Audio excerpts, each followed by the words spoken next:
আমাদের মালয়েশিয়া সফরের শেষ ডেস্টিনেশন ছিল কুয়ালালামপুর।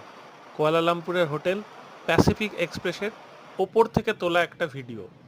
দেখুন সামনে একটা সুন্দর পার্ক, মানে শহরের কেন্দ্রস্থলে আমরা যেখানে ছিলাম সেটা হচ্ছে অনেকটা শহরের কেন্দ্রস্থলই বলা যায়। কেএল সেন্ট্রালের আগের স্টেশন, আমাদের এমআরটি স্টেশনটার নাম ছিল পাসার সেনি।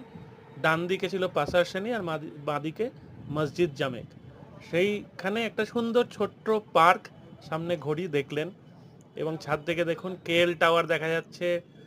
রাত্রিরে আমরা টুইন টাওয়ার্সে আলোও দেখতে পাচ্ছি, ওই দেখুন কেএল টাওয়ার আর টুইন টাওয়ার্স।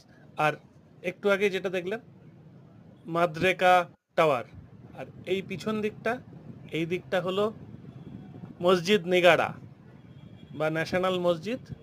সেখান থেকে সুন্দর একটা দৃশ্য ছাদ থেকে পাওয়া যাচ্ছিল, তাই আমরা সেই ভিডিওটা করেছি। আর এটা হলো ডাটাডাং স্কোয়ার, যেটা সেন্ট্রাল অফ কুয়ালালামপুর সিটি ধরা হয়।